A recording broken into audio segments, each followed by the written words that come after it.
Tsy mahamenatra ny aina ny mahasarim-bavy azy. Tena mankafy miray ara-nofo amin'ny lehilahy toa azy izy, ary samy tiany avokoa na ny maka ny toeran'ny lahy na ny vavy eo am-panaovana. Raha ny nambaran'ny aina trany dia mampidi-bola be ho azy ny fandraisana ny toeran'ny vehivavy rehefa manao firaisana ara-nofo amin'ny mitovy fananahana aminy. Ny ilazany tsy mbola manana fikasana hiala amin'ny mahasarim-bavy azy ity tovolahy 23 taona ity, ary hatreto ny tenany dia tsy mbola tratra ny aretina azo avy amin'ny firaisana ara-nofo. Manahoana sy manahoana moa zany hoe fiainana kay zany amin'ny ankapobeny?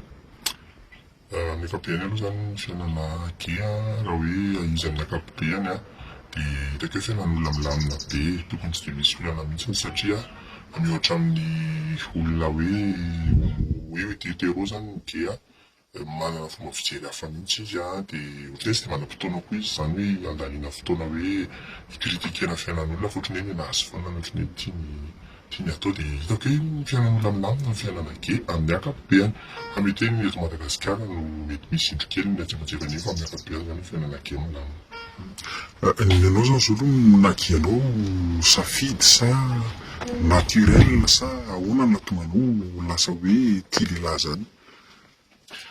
Io moa maloha mety samy manana ny fanazavany anazy satria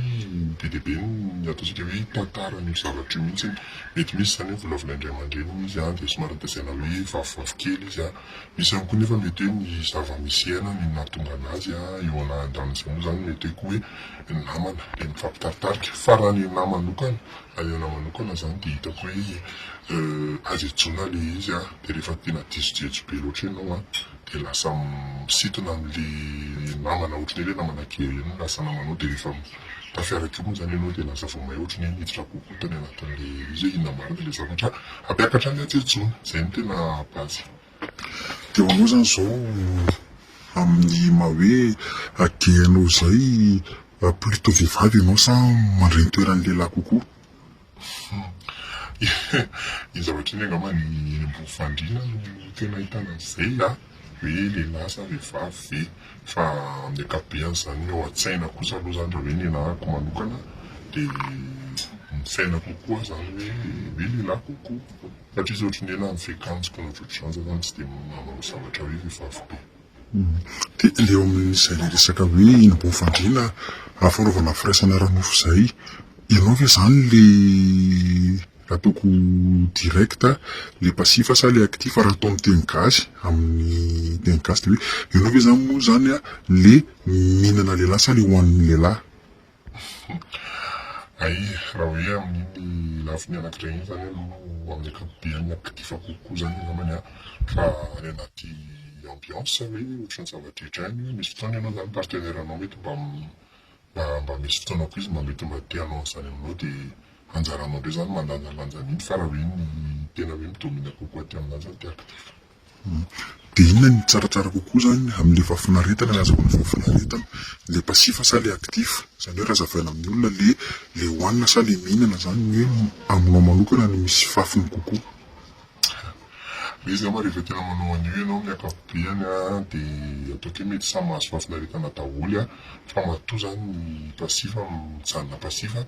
dia indraindray manana problemana érection izy. Fa raha hoe mbola misy érection zany dia ohatrany toy amin'ny plaisir. Izay zany ohatrany mahafinaritra kokoa amin'izy satria lehilahy le olona miaraka aminao dia fantatrao ihany koa zany zavatra hoe tedaviny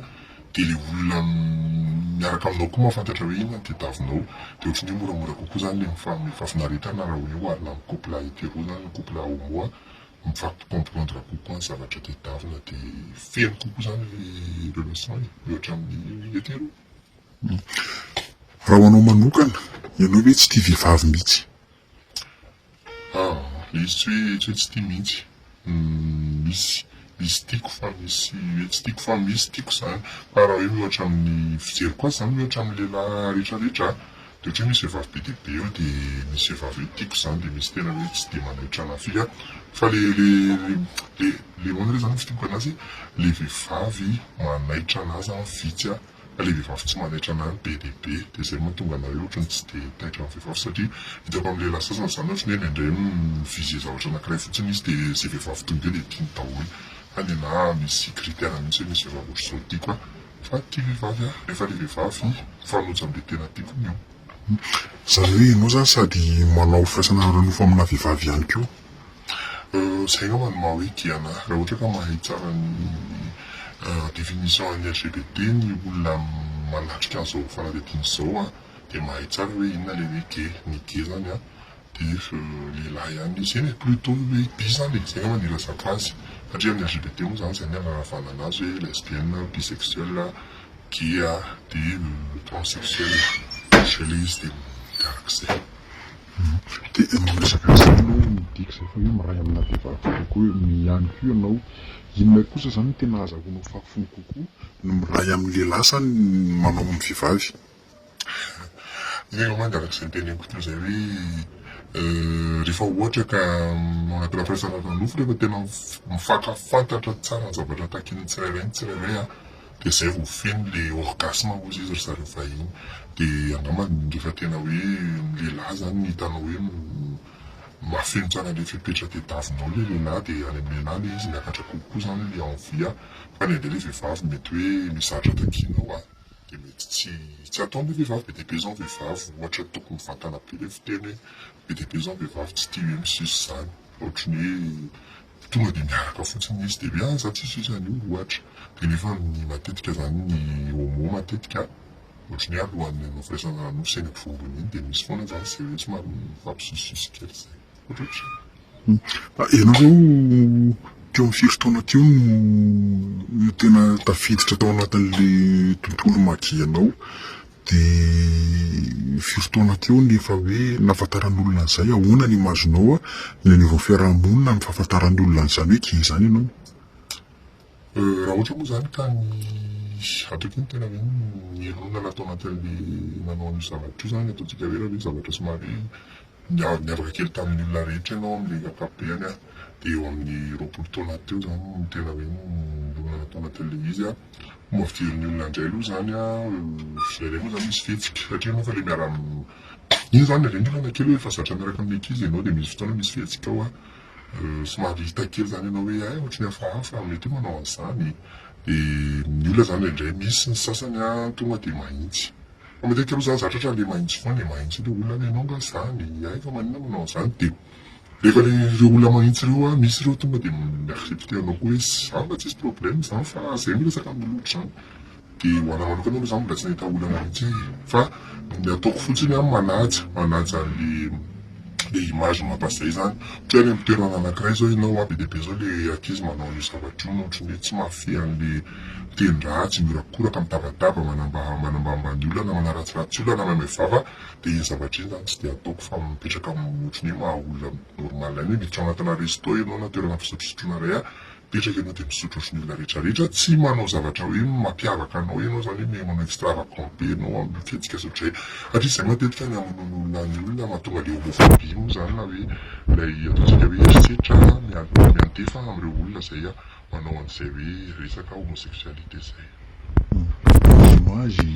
eo anatrehan'ny fianakaviana indray raha ny fianakaviana ataoko hoe maingana amin'ny ray aman-dreny koa zany efa notomandry daholo fa ny ray aman-dreniko fotsiny amin'ny ankapobeny ndreniko no efa niresaka tamiko nisy fotoana hoe ohatrany tsy dia azoazony manao an'io zavatra io dia resaka kristianina moa no tena andresany anaty amin'izay dia arak'izay moa zany le zavatra nefa nisy dia tsy dia hita intsony dia mipaita-po indray indray zany ohatry nefa hita mipaita-po tamiko hoe nanana indépendance foana hoe tsy dia tena midépendre tamin'ny zareo tamin'ny zavatra rehetra dia ohatry ny hoe ny indépendance iny no lasa force-ako zany niarovako ny tenako dia tsy sahy mipaita-po amina atao tsintsina satria tsisy zavatra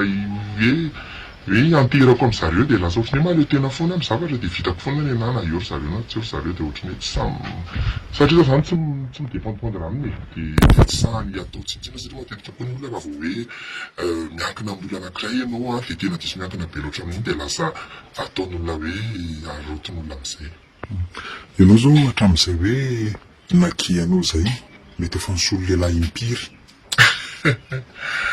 Matetika aloha zany ao amin'io zavatra io matetika tsy misy fidèle infidèle atao iny rehetrarehetra dia dikan'izay zany ianao miezaka fotsiny ianao manitsy ny fiainanao hoe raha manao ohatr'izao hoe olona miaraka amiko za tsy hifaninana aminazy fa alao izy anao dia rehefa ohatra moa ka tsy mety aminy dia mijanona be ny solo impiry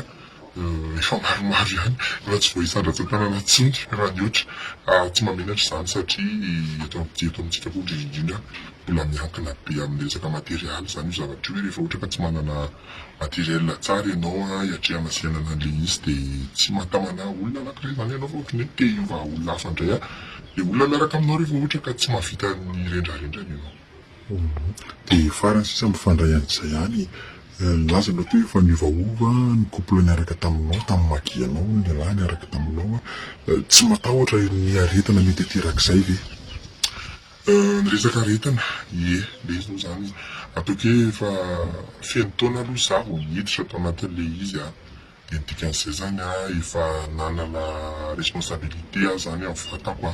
sy amin'ny fahasalamako ary io moa zany tratratratraina foana hoe misy ny aretina ary hoe mila mitandrina ny olona rehetrarehetra mazava ho azy rehefa